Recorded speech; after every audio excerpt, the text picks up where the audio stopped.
নমস্কার বন্ধুরা, কেমন আছো সবাই? গ্রাম বাংলা ব্লগ উইথ শিল্পী চ্যানেলে সবাইকে স্বাগত। আজ হলো শনিবার, সকাল সকাল হাজির হলাম নতুন একটা ব্লগ নিয়ে। এই বর্ষাকালের দিনে চারিধার সবুজে ভরা, দেখে মন জুড়িয়ে যায়। গাছের পাতাগুলো দেখো কি সুন্দর সবুজ, যেদিকেই তাকাচ্ছি সেদিকেই সবুজ, দেখে একদম চোখ জুড়িয়ে যাচ্ছে। সকালবেলা কি শান্ত মনোরম পরিবেশ। তাই একটু হাঁটতে বেরালাম সকালবেলায়, আর ভাবলাম সুন্দর মুহূর্তটা তোমাদের সঙ্গে শেয়ার করি। হাঁটতে হাঁটতে দেখতে পেলাম গাছের ডালে দুটি মুরগি বসে আছে। দুই বন্ধুর মতো কি সুন্দর বসে আছে দেখো। ওদের কাছে গেলাম, কাছে যেতেই ওরা আমাকে দেখে কি ভাবলো কি জানি, আমাকে দেখে দৌড়ে পালিয়ে গেল। যা বাবা, অনেকটা দৌড়ে পালিয়ে গেল। ওদেরকে তো আমি আর ধরতে পারবো না, তাই ওদের পেছনে পেছনে গেলাম। আমাকে দেখে ভয় পেয়ে ওরা অন্য জায়গায় লুকিয়ে গেল। এই যে সাদা মতো পাঁচিলটা দেখতে পাচ্ছ, এটা আমাদের গ্রামের প্রাইমারি স্কুল। এখানে আমরা ছোটোর থেকে পড়েছি, অনেক স্মৃতি জড়িয়ে আছে আমাদের।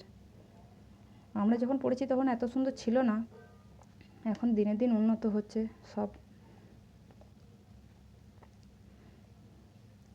অনেক বড় পাঁচিলটা, অনেকটা জায়গা।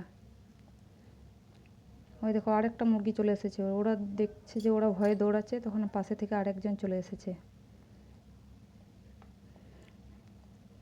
যেতে যেতে দেখতে পেলাম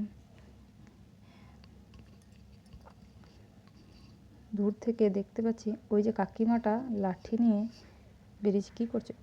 ও ছেলেটাকে ধমক দিচ্ছে বাড়িতে যাবার জন্য। কি সুন্দর রাস্তা ধারে ছোট ছোট গাছগুলো সবুজে ভরা। লাল রাস্তা দিয়ে দুই ধার সবুজ, ভারী সুন্দর পরিবেশ। এই যে ফাঁকা বাঁদিকে ফাঁকা জায়গাটা আছে, এটা হচ্ছে একটা চণ্ডী মন্দির আমাদের গ্রামে। এই গ্রামের বাইরেই থাকে।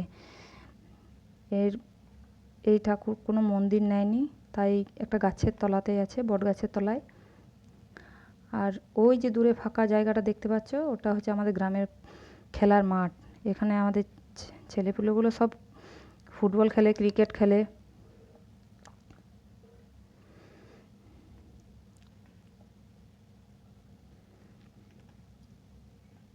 তাহলে এই পর্যন্ত, দেখা হবে নেক্সট ব্লগে।